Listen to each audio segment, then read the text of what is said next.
নির্দলীয় তত্ত্বাবধায়ক সরকারের অধীনেই হবে আগামী জাতীয় সংসদ নির্বাচন। সংবিধানের পঞ্চদশ সংশোধনী বাতিলের রায় আপিল বিভাগ বহালের পর জানিয়েছেন আইনমন্ত্রী মোহাম্মদ আসাদুজ্জামান। মন্ত্রী বলেন, জুলাই সনদ বাস্তবায়নে সব দলের মতামতের ভিত্তিতে সংসদীয় কমিটি গঠন করে সংবিধানের চূড়ান্ত সংস্কার করা হবে। সাদাত হাবিবি সেতুর রিপোর্ট। সংবিধানের পঞ্চদশ সংশোধনী আংশিক অবৈধ ঘোষণা করে হাইকোর্টের দেয়া রায়ের বহাল রেখেছে আপিল বিভাগ।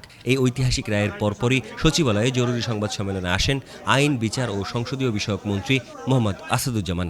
রায়ের প্রতিক্রিয়া জানিয়ে তিনি স্পষ্ট ঘোষণা দেন, দেশের আগামী সাধারণ নির্বাচন সম্পূর্ণ নির্দলীয়, নিরপেক্ষ তত্ত্বাবধায়ক সরকারের অধীনেই হবে। এই ইলেকশন কি তত্ত্বাবধায়ক সরকারের অধীনে হবে, এটা কি আপনি নিশ্চিত করে বলতে পারছেন কিনা? ইনশাআল্লাহ এটা আমাদের রাজনৈতিক অঙ্গীকার।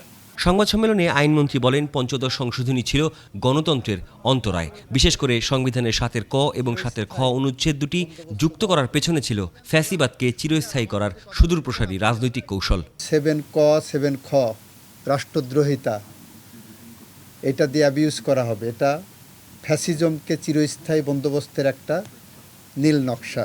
এই সংশোধনীগুলো বাংলাদেশের মানুষের জীবনে বোঝা হয়ে আছে। তত্ত্বাবধায়ক সরকার ব্যবস্থা বিএনপির দীর্ঘদিনের রাজপথের আন্দোলন ও রাজনৈতিক সংগ্রামের ফসল উল্লেখ করে ২৪ জুলাই গণঅভ্যুত্থানের চেতনা বা জুলাই সনদকে সামনে রেখে ভবিষ্যতে কিভাবে কাজ করা হবে সেটির রোডম্যাপও তুলে ধরেন তিনি। রায়টা দেখি, রায়ের আলোকে রায়ের সাথে যাতে সাংঘর্ষিক না হয় সেইটা বিবেচনা করে যে পাবলিক কনসালটেশনে দেব। রায় পাওয়ার পরে আমাদের সংবিধান সংশোধন একটা কমিটি হবে, সেই কমিটির প্রক্রিয়ায় আইনি প্রক্রিয়া যেভাবে আসে সেভাবে আসবে। আপিল বিভাগের পূর্ণাঙ্গ রায় হাতে পাওয়ার পরই সংসদ অধিবেশন শুরু হবে এই সংবিধান সংশোধনের প্রক্রিয়া।